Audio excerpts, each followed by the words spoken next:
കർത്താവിന്റെ നാമത്തിന് സ്തുതി. ദിവസവും ഈ ചാനൽ കേൾക്കുന്നതിലൂടെ നിങ്ങൾക്ക് ഒരു വർഷത്തിനുള്ളിൽ ബൈബിൾ വായിക്കാൻ കഴിയും. ദയവായി ഷെയർ, സബ്സ്ക്രൈബ് ഒപ്പം സപ്പോർട്ട് ചെയ്യുക. ഇന്നത്തെ ബൈബിൾ വാക്യങ്ങൾ. പുറപ്പാട് പുസ്തകം 23 അധ്യായം 1 മുതലുള്ള വാക്യങ്ങൾ. പുറപ്പാട് പുസ്തകം 23 അധ്യായം 1 മുതലുള്ള വാക്യങ്ങൾ.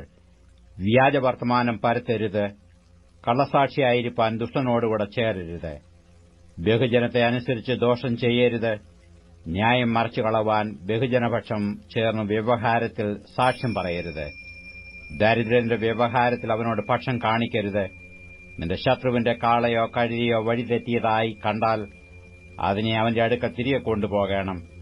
നിന്നെ ദ്വേഷിക്കുന്നവന്റെ കഴുത ചുമടിൻ കീഴെ കിടക്കുന്നത് കണ്ടാൽ അവനെ വിചാരിച്ചു അതിനെ അഴിച്ചുവിടുവാൻ മടിച്ചാലും അഴിച്ചുവിടുവാൻ അവന് സഹായം ചെയ്യണം. നിങ്ങളുടെ ഇടയിലുള്ള ദരിദ്രന്റെ വ്യവഹാരത്തിൽ അവന്റെ ന്യായം മറിച്ചു കളയരുത്. കള്ളക്കാര്യം വിട്ടു അകന്നിരിക്ക. കുറ്റമില്ലാത്തവനെയും നീതിമാനെയും കൊല്ലരുത്. ഞാൻ ദുഷ്ടനെ നീതീകരിക്കുകയില്ലല്ലോ. സമ്മാനം കാഴ്ചയുള്ളവരെ കുരുടാക്കുകയും നീതിമാന്മാരുടെ വാക്കുകളെ മറച്ചു കളയുകയും ചെയ്യുന്നതുകൊണ്ട് നീ സമ്മാനം വാങ്ങരുത്. പരദേശിയെ ഉപദ്രവിക്കരുത്. നിങ്ങൾ മിസ്രയീം ദേശത്ത് പരദേശികളായിരുന്നതുകൊണ്ട് പരദേശിയുടെ അനുഭവം അറിയുന്നുവല്ലോ. 6 സംവത്സരം നിന്റെ നിലം വിതച്ച് വിളവെടുത്തുകൊള്ളുക. 7-ാം സംവത്സരത്തിലോ അത് ഉഴവ് ചെയ്യാതെ വെറുതെ ഇട്ടേക്ക. നിന്റെ ജനത്തിലെ ദരിദ്രന്മാർ അഹോവൃത്തി കഴിക്കട്ടെ. അവർ ശേഷിപ്പിക്കുന്നത് കാട്ടുമൃഗങ്ങൾ തിന്നട്ടെ. നിന്റെ മുന്തിരിത്തോട്ടവും വലിയ വൃക്ഷവും സംബന്ധിച്ച് അങ്ങനെ തന്നെ ചെയ്യുക. 6 ദിവസം വേല ചെയ്യുക.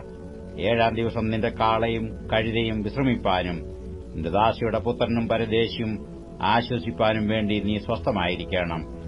ഞാൻ നിങ്ങളോട് കൽപ്പിച്ച എല്ലാറ്റിലും സൂക്ഷ്മതയോടിരിപ്പീൻ. അന്യദൈവങ്ങളുടെ നാമം കീർത്തിക്കരുത്. അത് നിന്റെ വായിൽ നിന്ന് കേൾക്കുകയുമരുത്. സംവത്സരത്തിൽ 3 പ്രാവശ്യം എനിക്ക് ഉത്സവം ആചരിക്കണം. പുളിപ്പില്ലാത്ത അപ്പത്തിന്റെ ഉത്സവം ആചരിക്കണം.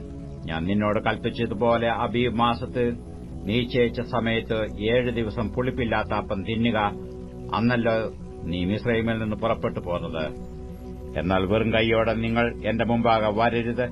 വയലിൽ വിതച്ച വിതയുടെ ആദ്യഫലം എടുക്കുന്ന കൊയ്ത്തു പെരുന്നാളും ആണ്ടറുതിയിൽ വയലിൽ നിന്ന് നിന്റെ വേലയുടെ ഫലം കൂട്ടി തീരുമ്പോൾ കായ്ക്കനി പെരുന്നാളും ആചരിക്കണം. സംവത്സരത്തിൽ 3 പ്രാവശ്യം നിന്റെ ആണുങ്ങൾ എല്ലാം കർത്താവായ യഹോവയുടെ മുമ്പാകെ വരയണം. എന്റെ യാഗരക്തം പുളിപ്പുള്ള അപ്പത്തോടുകൂടെ അർപ്പിക്കരുത്. എന്റെ യാഗമേധസ് ഉഷസ്സുകാലം വരെ ഇരിക്കുകയുമരുത്. നിന്റെ ഭൂമിയുടെ ആദ്യ വിളവുകളിലെ പ്രഥമഫലം നിന്റെ ദൈവമായ യഹോവയുടെ ആലയത്തിൽ കൊണ്ടുവരേണം. ആട്ടിൻകുട്ടിയെ തള്ളയുടെ പാലിൽ പാകം ചെയ്യരുത്.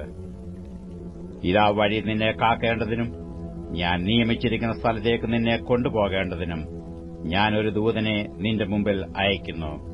നീ അവനെ ശ്രദ്ധിച്ച് അവന്റെ വാക്ക് കേൾക്കണം. അവനോട് വിഘടിക്കരുത്. അവൻ നിങ്ങളുടെ അതിക്രമങ്ങളെ ക്ഷമിക്കയില്ല. എന്റെ നാമം അവനിലുണ്ട്. എന്നാൽ നീ അവന്റെ വാക്ക് ശ്രദ്ധയോടെ കേട്ട് ഞാൻ കൽപ്പിക്കുന്നതൊക്കെയും ചെയ്താൽ നിന്നെ പകയ്ക്കുന്നവരെ ഞാൻ പകയ്ക്കും, നിന്നെ ഞെരുക്കുന്നവരെ ഞാൻ ഞെരുക്കും. എന്റെ ദൂതൻ നിനക്ക് മുമ്പായി നടന്നു നിന്നെ അമോര്യർ, ഹിത്യർ, പെരീശിയർ, കനാന്യർ, ഹിവ്യർ, എബ്യൂസിയർ എന്നിവരുടെ ദേശത്തേക്ക് കൊണ്ടുപോകും. അവരെ ഞാൻ നിർമൂലമാക്കും. അവരുടെ ദേവന്മാരെ നമസ്കരിക്കരുത്, അവയെ സേവിക്കരുത്. അവരുടെ പ്രവൃത്തികൾ പോലെ പ്രവർത്തിക്കരുത്. അവരെ അശേഷം നശിപ്പിച്ചു അവരുടെ വിഗ്രഹങ്ങളെ തകർത്ത് കളയണം. നിങ്ങളുടെ ദൈവമായ യഹോവയെ തന്നെ സേവിപ്പീൻ. എന്നാൽ അവൻ നിന്റെ അപ്പത്തെയും വെള്ളത്തെയും അനുഗ്രഹിക്കും. ഞാൻ രോഗങ്ങളെ നിന്റെ നടുവിൽ നിന്ന് അകറ്റിക്കളയും. ഗർഭം അലസുന്നവളും മച്ചിയും നിന്റെ ദേശത്ത് ഉണ്ടാകുകയില്ല. നിന്റെ ആയുഷ്കാലം ഞാൻ പൂർത്തിയാക്കും. എന്റെ ഭീതിയെ ഞാൻ നിന്റെ മുമ്പിൽ അയച്ച് നീ ചെല്ലുന്നിടത്തുള്ള ജാതികളെയൊക്കെയും അമ്പരിപ്പിക്കുകയും നിന്റെ സകല ശത്രുക്കളെയും നിന്റെ മുമ്പിൽ നിന്ന് ഓടിക്കുകയും ചെയ്യും. നിന്റെ മുമ്പിൽ നിന്ന് ഹിവ്യനെയും കനാന്യനെയും ഹിത്യനെയും ഓടിച്ചു കളവാൻ ഞാൻ നിനക്ക് മുമ്പായി കടന്നലിനെ അയക്കും. ദേശം ശൂന്യമാകാതെയും കാട്ടുമൃഗം നിനക്ക് ബാധയായി പെരുകാതെയും ഇരിപ്പാൻ ഞാൻ അവരെ ഒരു സംവത്സരത്തിനകത്ത് നിന്റെ മുമ്പിൽ നിന്ന് ഓടിച്ചു കളകയില്ല. നീ സന്താന സമ്പന്നമായി ദേശം അടക്കുന്നതുവരെ ഞാൻ അവരെ കുറേശ്ശെ നിന്റെ മുമ്പിൽ നിന്ന് ഓടിച്ചു കളയും. ഞാൻ നിന്റെ ദേശം ചെങ്കടൽ തുടങ്ങി ഫെലിസ്ത്യരുടെ കടൽ വരെയും മരുഭൂമി തുടങ്ങി നദി വരെയും ആക്കും. ദേശത്തിലെ നിവാസികളെ നിങ്ങളുടെ കയ്യിൽ ഏൽപ്പിക്കും. നീ അവരെ നിന്റെ മുമ്പിൽ നിന്ന് ഓടിച്ചു കളയണം. അവരോടെങ്കിലും അവരുടെ ദേവന്മാരോടെങ്കിലും നീ ഉടമ്പടി ചെയ്യരുത്. നീ എന്നോട് പാപം ചെയ്യുവാൻ അവർ ഹേതുവായി തീരാതിരിക്കേണ്ടതിന് അവർ നിന്റെ ദേശത്ത് വസിക്കരുത്. നീ അവരുടെ ദേവന്മാരെ സേവിച്ചാൽ അത് നിനക്ക് കണിയായിത്തീരും. പുറപ്പാട് പുസ്തകം 24 അധ്യായം 1 മുതലുള്ള വാക്യങ്ങൾ. പുറപ്പാട് പുസ്തകം 24 അധ്യായം 1 മുതലുള്ള വാക്യങ്ങൾ. അവൻ പിന്നെയും മോശയോട്, നീയും അഹരോനും നാദാബും അബീഹൂവും ഇസ്രായേൽ മൂപ്പന്മാരിൽ 70 പേരും യഹോവയുടെ അടുക്കൽ കയറി വന്ന് ദൂരത്തുനിന്ന് നമസ്കരിപ്പീൻ. മോശ മാത്രം യഹോവയ്ക്ക് അടുത്തു വരട്ടെ, അവർ അടുത്തു വരരുത്. ജനം അവനോടുകൂടെ കയറി വരികയും അരുത് എന്ന് കൽപ്പിച്ചു. എന്നാൽ മോശ വന്ന് യഹോവയുടെ വചനങ്ങളും ന്യായങ്ങളും എല്ലാം ജനത്തെ അറിയിച്ചു. യഹോവ കൽപ്പിച്ച സകല കാര്യങ്ങളും ഞങ്ങൾ ചെയ്യും എന്ന് ജനമൊക്കെയും ഏകശബ്ദത്തോടെ ഉത്തരം പറഞ്ഞു. മോശെ യഹോവയുടെ വചനങ്ങളൊക്കെയും എഴുതി അതികാലത്ത് എഴുന്നേറ്റ് പർവ്വതത്തിന്റെ അടിവാരത്ത് ഒരു യാഗപീഠവും ഇസ്രായേലിന്റെ 12 ഗോത്രങ്ങളുടെ സംഖ്യയ്ക്ക് ഒത്തവണ്ണം 12 തൂണും പണിതു. പിന്നെ അവൻ ഇസ്രായേൽ മക്കളിൽ ചില ബാല്യക്കാരെ അയച്ചു.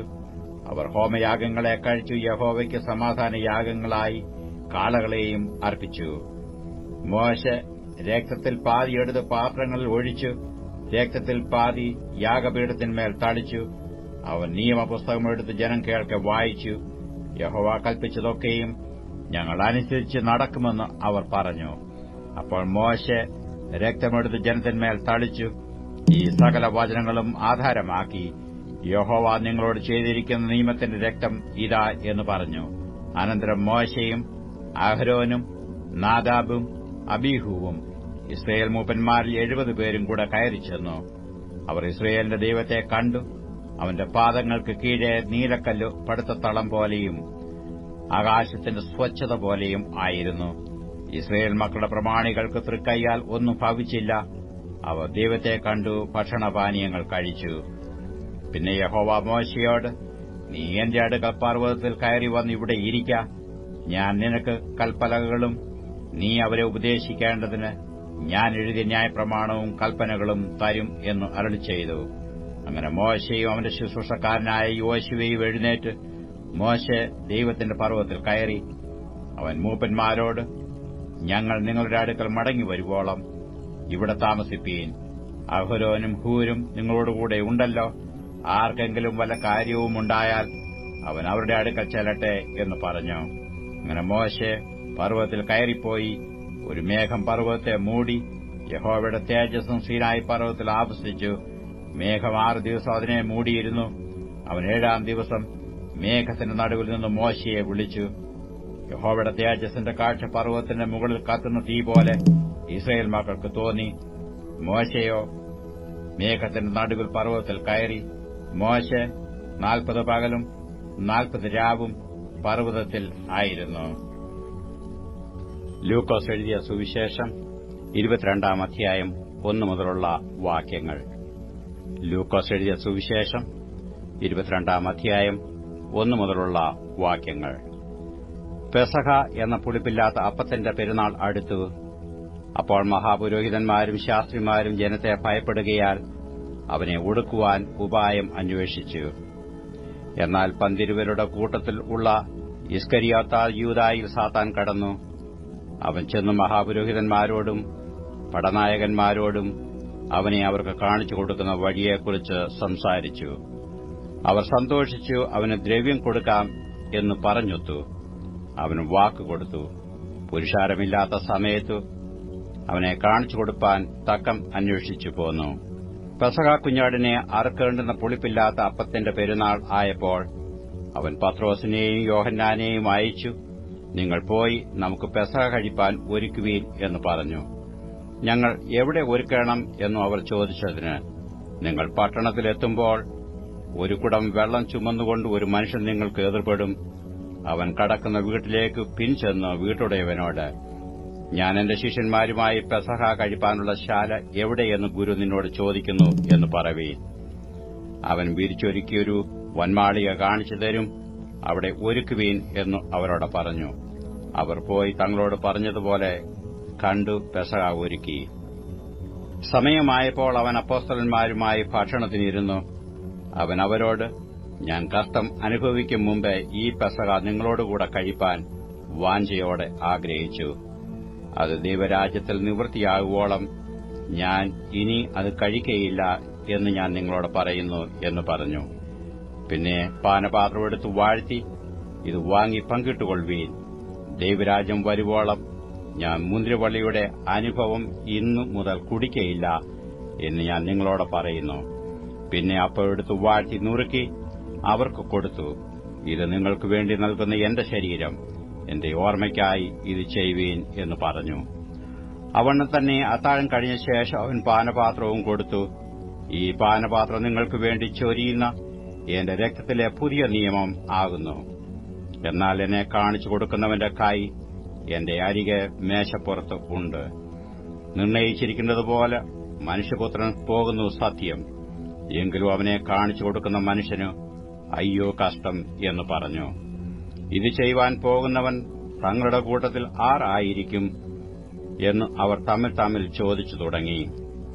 തങ്ങളുടെ കൂട്ടത്തിൽ ആരെയാകുന്നു വലിയവനായി എണ്ണേണ്ടത് എന്നതിനെ ചൊല്ലി ഒരു തർക്കവും അവരുടെ ഇടയിലുണ്ടായി.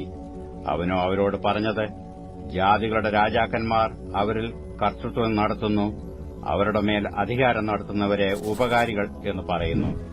നിങ്ങളോ അങ്ങനെയല്ല. നിങ്ങളിൽ വലിയവൻ ഇളയവനെപ്പോലെയും നായകൻ ശുശ്രൂഷിക്കുന്നവനെപ്പോലെയും ആകട്ടെ. ആരാകുന്നു വലിയവൻ?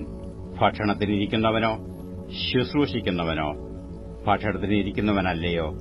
ഞാനോ നിങ്ങളുടെ ഇടയിൽ ശുശ്രൂഷിക്കുന്നവനെപ്പോലെയാകുന്നു. നിങ്ങൾ ആകുന്നു എന്റെ പരീക്ഷകളിൽ എന്നോടുകൂടെ നിലനിന്നവർ. എന്റെ പിതാവ് എനിക്ക് രാജ്യം നിയമിച്ചു തന്നതുപോലെ ഞാൻ നിങ്ങൾക്കും നിയമിച്ചു തരുന്നു. നിങ്ങൾ എന്റെ രാജ്യത്തിൽ എന്റെ മേശയെങ്കിൽ തിന്നുകുടിക്കുകയും സിംഹാസനങ്ങളിൽ ഇരുന്ന് ഇസ്രയേൽ ഗോത്രം 12 ന്യായം വിധിക്കുകയും ചെയ്യും. ശിമോനെ, ശിമോനെ, സാത്താൻ നിങ്ങളെ കോതമ്പ് പോലെ പാറ്റേണ്ടതിന് കൽപ്പന ചോദിക്കുന്നു. ഞാനോ നിന്റെ വിശ്വാസം പോകാതിരിപ്പാൻ നിനക്ക് വേണ്ടി അപേക്ഷിച്ചു.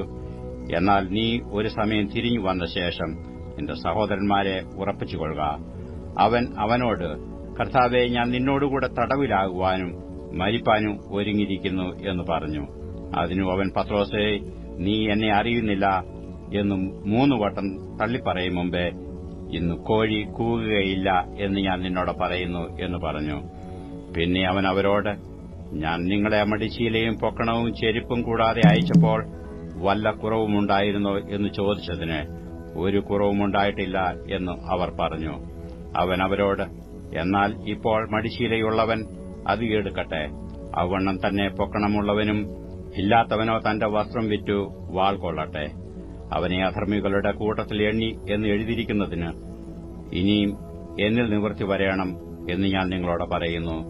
എന്നെക്കുറിച്ച് എഴുതിയിരിക്കുന്നതിന് നിവൃത്തി വരുന്നു എന്ന് പറഞ്ഞു. കർത്താവേ, ഇവിടെ 2 വാളുണ്ട് എന്ന് അവർ പറഞ്ഞതിന് മതി എന്ന് അവൻ അവരോട് പറഞ്ഞു. പിന്നെ അവനു പതിവ് പോലെ ഒലിവുമലയ്ക്ക് പുറപ്പെട്ടുപോയി. ശിഷ്യന്മാരും അവനെ അനുഗമിച്ചു. ആ സ്ഥലത്ത് എത്തിയപ്പോൾ അവൻ അവരോട്, നിങ്ങൾ പരീക്ഷയിൽ അകപ്പെടാതിരിപ്പാൻ പ്രാർത്ഥിപ്പീൻ എന്ന് പറഞ്ഞു. താൻ അവരെ വിട്ടു ഒരു കല്ലേറ് ദൂരത്തോളം വാങ്ങിപ്പോയി മുട്ടുകുത്തി, പിതാവേ, നിനക്ക് മനസ്സുണ്ടെങ്കിൽ ഈ പാനപാത്രം എങ്കിൽ നിന്ന് നീക്കണമേ. എങ്കിലും എന്റെ ഇഷ്ടമല്ല, നിന്റെ ഇഷ്ടം തന്നെ ആകട്ടെ എന്ന് പ്രാർത്ഥിച്ചു. അവനെ ശക്തിപ്പെടുത്തുവാൻ സ്വർഗ്ഗത്തിൽ നിന്നൊരു ദൂതൻ അവന് പ്രത്യക്ഷനായി. പിന്നെ അവൻ പ്രാണവേദനയിലായി അതിശ്രദ്ധയോടെ പ്രാർത്ഥിച്ചു. അവന്റെ വിയർപ്പ് നിലത്ത് വീഴുന്ന വലിയ ചോരത്തുള്ളി പോലെ ആയി. അവൻ പ്രാർത്ഥന കഴിഞ്ഞെഴുന്നേറ്റ് ശിഷ്യന്മാരുടെ അടുക്കൽ ചെന്നു. അവർ വിഷാദത്താൽ ഉറങ്ങുന്നത് കണ്ടു അവരോട്, നിങ്ങൾ ഉറങ്ങുന്നതെന്തേ? പരീക്ഷയിൽ അകപ്പെടാതിരിപ്പാൻ എഴുന്നേറ്റ് പ്രാർത്ഥിപ്പീൻ എന്ന് പറഞ്ഞു.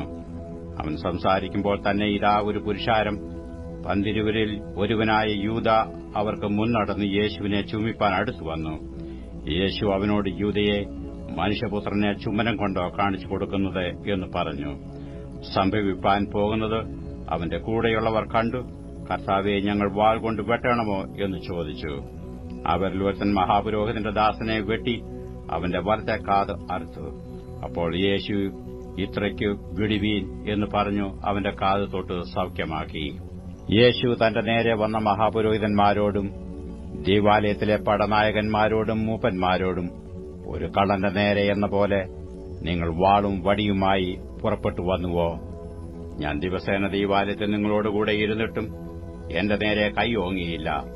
എന്നാൽ ഇത് നിങ്ങളുടെ നാഴികയും ഇരുളിന്റെ അധികാരവും ആകുന്നു എന്ന് പറഞ്ഞു. അവർ അവനെ പിടിച്ചു മഹാപുരോഹിതന്റെ വീട്ടിൽ കൊണ്ടുപോയി. പത്രോസും അകലം വിട്ട് പിൻചെന്നു.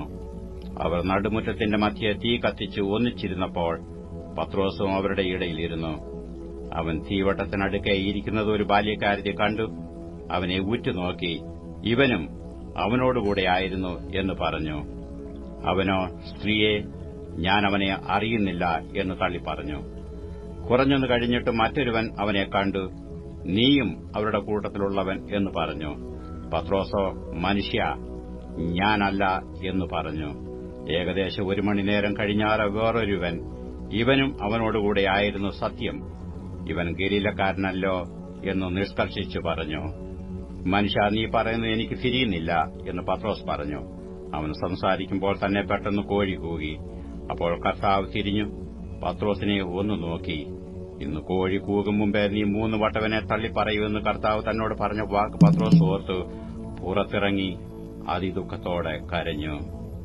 യേശുവിനെ പിടിച്ചവർ അവനെ പരിഹസിച്ച് കണ്ണുകെട്ടി തല്ലി, പ്രവചിക്ക, നിന്നെ അടിച്ചവൻ ആർ എന്ന് ചോദിച്ചു. മറ്റു പലതും അവനെ ദൂഷിച്ചു പറഞ്ഞു.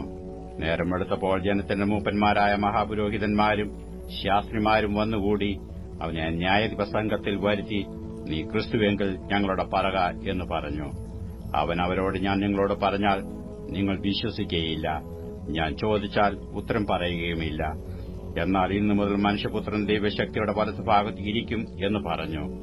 എന്നാൽ നീ ദൈവപുത്രൻ തന്നെയോ എന്ന് എല്ലാവരും ചോദിച്ചതിന്, നിങ്ങൾ പറയുന്നത് ശരി, ഞാനാകുന്നു എന്ന് അവൻ പറഞ്ഞു. അപ്പോൾ അവർ, ഇനിയും സാക്ഷ്യം കൊണ്ട് നമുക്ക് എന്തു ആവശ്യം? നാം തന്നെ അവന്റെ വാമൊഴി കേട്ടുവല്ലോ എന്ന് പറഞ്ഞു. 37-ാം സങ്കീർത്തനം 1 മുതലുള്ള വാക്യങ്ങൾ. 37-ാം സങ്കീർത്തനം 1 മുതലുള്ള വാക്യങ്ങൾ. ദുഷ്പ്രവർത്തിക്കാരുടെ നിമിത്തം നീ മുഷിയരുത്, നീതികേട് ചെയ്യുന്നവരോട് അസൂയപ്പെടുകയുമരുത്. അവർ പുല്ലുപോലെ വേഗത്തിൽ ഉണങ്ങി പച്ചച്ചെടി പോലെ വാടിപ്പോകുന്നു. യഹോവയിൽ ആശ്രയിച്ച് നന്മ ചെയ്യുക, ദേശത്ത് പാർത്ത് വിശ്വസ്തത ആചരിക്ക. യഹോവയിൽ തന്നെ രസിച്ചുകൊള്ളുക, അവൻ നിന്റെ ഹൃദയത്തിലെ ആഗ്രഹങ്ങളെ നിനക്ക് തരും. നിന്റെ വഴി യഹോവയെ ഭരമേൽപ്പിക്ക, അവനിൽ തന്നെ ആശ്രയിക്ക, അവനത് നിർവഹിക്കും. അവൻ നിന്റെ നീതിയെ പ്രഭാതം പോലെയും നിന്റെ ന്യായത്തെ മധ്യാഹ്നം പോലെയും പ്രകാശിപ്പിക്കും. യഹോവയുടെ മുമ്പാകെ മിണ്ടാതെയിരുന്നു അവനായി പ്രത്യാശിക്ക. കാര്യസാധ്യം പ്രാപിക്കുന്നവനെയും ദുരുപായം പ്രയോഗിക്കുന്നവനെയും കുറിച്ച് നീ മുഷിയരുത്. കോപം കളഞ്ഞു ക്രോധം ഉപേക്ഷിക്ക, മുഷിഞ്ഞു പോകരുത്, അത് ദോഷത്തിന് ഹേതുവാകെയുള്ളൂ. ദുഷ്പ്രവർത്തിക്കാർ ഛേദിക്കപ്പെടും, യഹോവയെ പ്രത്യാശിക്കുന്നവരോ ഭൂമിയെ കൈവശമാക്കും. കുറഞ്ഞൊന്നു കഴിഞ്ഞിട്ട് ദുഷ്ടനില്ല, നീ അവന്റെ ഇടം സൂക്ഷിച്ചു നോക്കും, അവനെ കാണുകയില്ല. എന്നാൽ സൗമ്യതയുള്ളവർ ഭൂമിയെ കൈവശമാക്കും, സമാധാന സമൃദ്ധിയിൽ അവർ ആനന്ദിക്കും. ദുഷ്ടൻ നീതിമാന് ദോഷം നിരൂപിക്കുന്നു, അവന്റെ നേരെ അവൻ പല്ല് കടിക്കുന്നു. കർത്താവ് അവനെ നോക്കി ചിരിക്കും, അവന്റെ ദിവസം വരുന്നു എന്നു അവൻ കാണുന്നു. എളിയവനെയും ദരിദ്രനെയും വീഴിപ്പാനും സന്മാർഗികളെ കൊല്ലുവാനും ദുഷ്ടന്മാർ വാളൂരി വില്ല് കുലച്ചിരിക്കുന്നു. അവരുടെ വാൾ അവരുടെ ഹൃദയത്തിൽ തന്നെ കടക്കും, അവരുടെ വില്ലുകൾ ഒടിഞ്ഞുപോകും. അനേക ദുഷ്ടന്മാർക്കുള്ള സമൃദ്ധിയേക്കാൾ നീതിമാനുള്ള അല്പം ഏറ്റവും നല്ലത്. ദുഷ്ടന്മാരുടെ ഭുജങ്ങൾ ഒടിഞ്ഞുപോകും, എന്നാൽ നീതിമാന്മാരെ യഹോവ താങ്ങും. യഹോവ നിഷ്കളങ്കന്മാരുടെ നാളുകളെ അറിയുന്നു, അവരുടെ അവകാശം ശാശ്വതമായിരിക്കും. ദുഷ്കാലത്തു അവർ ലജ്ജിച്ചു പോകയില്ല, ക്ഷാമകാലത്തു അവർ തൃപ്തരായിരിക്കും. എന്നാൽ ദുഷ്ടന്മാർ നശിച്ചുപോകും. യഹോവയുടെ ശത്രുക്കൾ പുൽപ്പുറത്തിന്റെ ഭംഗി പോലെയുള്ളൂ, അവർ ക്ഷയിച്ചു പോകും, പുക പോലെ ക്ഷയിച്ചു പോകും. ദുഷ്ടൻ വായ്പ വാങ്ങുന്നു, തിരികെ കൊടുക്കുന്നില്ല. നീതിമാനോ കൃപാലുവായി ദാനം ചെയ്യുന്നു. അവനാൽ അനുഗ്രഹിക്കപ്പെട്ടവർ ഭൂമിയെ കൈവശമാക്കും, അവനാൽ ശപിക്കപ്പെട്ടവരോ ഛേദിക്കപ്പെടും. ഒരു മനുഷ്യന്റെ വഴിയിൽ പ്രസാദം തോന്നിയാൽ യഹോവ അവന്റെ ഗമനം സ്ഥിരമാക്കുന്നു. അവൻ വീണാലും നിലം പരിചയാകയില്ല. യഹോവ അവനെ കൈപിടിച്ച് താങ്ങുന്നു. ഞാൻ ബാലനായിരുന്നു, വൃദ്ധനായി തീർന്നു. നീതിമാൻ തുണയില്ലാതിരിക്കുന്നതും അവന്റെ സന്തതി ആഹാരം ഇരക്കുന്നത് ഞാൻ കണ്ടിട്ടില്ല. അവൻ നിത്യം കൃപാലുവായി വായ്പ കൊടുക്കുന്നു. അവന്റെ സന്തതി അനുഗ്രഹിക്കപ്പെടുന്നു. ദോഷം വിട്ടൊഴിഞ്ഞ് ഗുണം ചെയ്യുക, എന്നാൽ നീ സദാകാലം സുഖമായി വസിക്കും. യഹോവ ന്യായപ്രിയനാകുന്നു, തന്റെ വിശുദ്ധന്മാരെ ഉപേക്ഷിക്കുന്നതുമില്ല. അവർ എന്നേക്കും പരിപാലിക്കപ്പെടുന്നു. ദുഷ്ടന്മാരുടെ സന്തതിയോ ഛേദിക്കപ്പെടും. നീതിമാന്മാർ ഭൂമിയെ അവകാശമാക്കി എന്നേക്കും അതിൽ വസിക്കും. നീതിമാന്റെ വായ് ജ്ഞാനം പ്രസ്താവിക്കുന്നു, അവന്റെ നാവ് ന്യായം സംസാരിക്കുന്നു. തന്റെ ദൈവത്തിന്റെ ന്യായപ്രമാണം അവന്റെ ഹൃദയത്തിലുണ്ട്. അവന്റെ കാലടികൾ വഴുതുകയില്ല. ദുഷ്ടൻ നീതിമാനായി പതിയിരുന്നു, അവനെ കൊല്ലുവാൻ നോക്കുന്നു. യഹോവ അവനെ അവന്റെ കൈയിൽ വിട്ടുകൊടുക്കയില്ല. ന്യായവിസ്താരത്തിൽ അവനെ കുറ്റം വിധിക്കുകയുമില്ല. യഹോവയ്ക്കായി പ്രത്യാശ വെച്ച് അവന്റെ വഴി പ്രമാണിച്ച് നടക്ക. എന്നാൽ ഭൂമിയെ അവകാശമാക്കുവാൻ അവൻ നിന്നെ ഉയർത്തും. ദുഷ്ടന്മാർ ഛേദിക്കപ്പെടുന്നത് നീ കാണും. ദുഷ്ടൻ പ്രബലനായിരിക്കുന്നതും സ്വദേശികമായ പച്ചവൃക്ഷം പോലെ തഴയ്ക്കുന്നതും ഞാൻ കണ്ടിട്ടുണ്ട്. ഞാൻ പിന്നെ അതിലെ പോയപ്പോൾ അവനില്ല. ഞാൻ അന്വേഷിച്ചു, അവനെ കണ്ടതുമില്ല. നിഷ്കളങ്കനെ കുറിക്കൊള്ളുക, നേരുള്ളവനെ നോക്കിക്കൊള്ളുക. സമാധാന പുരുഷന് സന്തതിയുണ്ടാകും, എന്നാൽ അതിക്രമക്കാർ ഒരുപോലെ മുടിഞ്ഞുപോകും. ദുഷ്ടന്മാരുടെ സന്താനം ഛേദിക്കപ്പെടും. നീതിമാന്മാരുടെ രക്ഷ യഹോവെങ്കിൽ നിന്ന് വരുന്നു. കഷ്ടകാലത്ത് അവൻ അവരുടെ ദുർഗമാകുന്നു. യഹോവ അവരെ സഹായിച്ചു വിടുവിക്കുന്നു. അവർ അവനിൽ ആശ്രയിക്കൊണ്ട് അവൻ അവരെ ദുഷ്ടന്മാരുടെ കൈയിൽ നിന്ന് വിടുവിച്ച് രക്ഷിക്കുന്നു.